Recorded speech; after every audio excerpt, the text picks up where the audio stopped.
Hey, it's Luke John Harrison. Just before we get into this video, make sure you like, comment and subscribe to this channel. Make sure the bell notification icon is on. I would love to hear from you, and it only takes 1 second of your day to make mine. Let's get into it. If you've had a setback recently, maybe it's been with your health, physical, mental, emotional, financial, spiritual, whatever it may be, just get you to consider a second that behind the setback could be a set-up for a comeback. So think about this. Maybe you've been in a good role with your exercise and you've got an injury, for example, right? The good thing about that could be that it gives you time to rest, recuperate, regenerate, repair, and come back more dedicated and motivated than ever. See, but the problem is our brain is wired to look for the negatives, to look for the things that are wrong. It's not wired to keep us positive or happy. That's not neurologically the way that we are wired. So it's very difficult sometimes to see the positive. See, I hear all the time people saying, I'd love to have a more positive outlook. I'd love to be more positive, right? And that's very difficult because it's a skill that needs repeated time and time and time and time again in order to genuinely feel that way. Because we are, believe it or not, negatively wired. We're wired to be negative and to look for what is wrong. The brain at a neurological level is kind of just wired to keep us safe and away from threat, danger, and death. So there's no wonder that we're always looking for what's wrong. And given that we focus on the media a lot, what people are saying on Facebook, what the papers say, what Sky News, etc. says, there's no wonder we're getting a little bit scared or fearful of life in general and other people, and especially their opinions. Now, there's one thing that I believe that I use as my life mantra now, and if you just focus on this, I have it tattooed on my wrist. Attitude is everything. Attitude is everything. That's a reminder that'll be with me till the day I die. Now, if you have had a setback, you always need to consider, right, I've had this setback, what does it mean? What actually happened, right?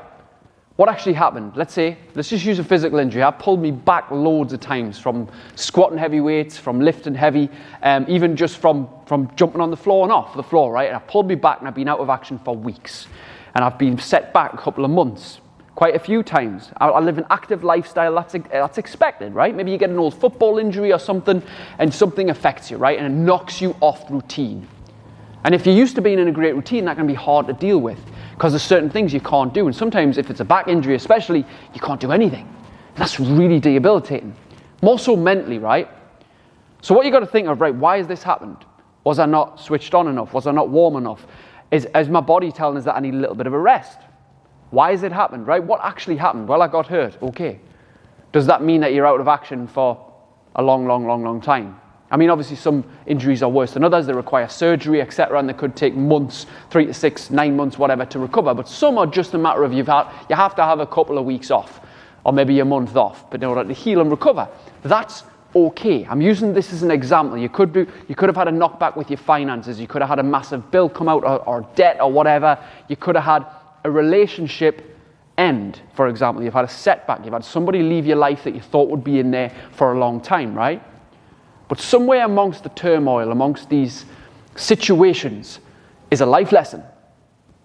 Is a life lesson somewhere. It's telling you something, and there's actually, no matter what that situation is, there's some positive in it. But obviously when we're in the moment and we're just experiencing it, whatever emotion that is, we're not going to see that straight away. But upon reflection, we can start to notice things. And the more that we notice why these things happen for us, not to us, we are not victims in this life unless we choose to do so. If we choose to be a victim, we will be a victim, and we will just hand over our power to someone else. Or something else. But however, if we start to see the lessons and the reasons why it may have happened for us, and what we can do with what we do have, with where we currently are, wow, that's empowering. Maybe you can't bench press right now. Hey, can you squat or walk? Maybe you can't run right now and you love running. Can you swim? Maybe you can't right now go to a certain place you'd love to go to. Where can you go that would give you a very similar feeling? Maybe you can't go on holiday right now. How could you plan the next one? Maybe you haven't got that person in your life who you wish was in your life. Who can you spend more time with that you neglected because you're spending too much time with this other person? Maybe you did lose some money, Or maybe something happened financially that wasn't particularly great. Well, what could you start to think about to get more money into your life, to attract more money? Change your job, sell some more stuff in your house, invest in a mentor that will show you how or whatnot. There is always a way where there is a will. And many of us blame this thing called willpower and we say we'd love to have more of it. Let me tell you this, if you want more willpower, take the pill of exercise, the pill of movement, movement being your medicine. Right here in this gym, in this private facility, this area is a sacred, some people call it a church, although I'm not in any way religious, I am a little bit spiritual in ways. And I do believe that an environment has a massive impact on those that have their sacred place where they go to use their movement as their medicine. Your training area physically, taking your pill, if you will, which is the movement, will help you increase your will. Take the pill of the movement to increase your will. The more willpower you have, because willpower is created at the end of the day. It's not gifted, it's not given. You can't wait for it, you have to fucking go get it. You've got more willpower, you've got more reason to go on. But you only get that by taking the pill. And taking the pill of movement as your medicine is one of the best things you can do for your health. So get yourself out for a run, out for a walk, out to the gym, out for a swim, climb, lift weights, whatever it is that gets your blood pumping, that gets your heart going, that gets you out of breath, that gets your muscles feeling good. It's time to stop being a victim to your circumstances and take some fucking responsibility. If you need any help with that, send me a message. Go get it.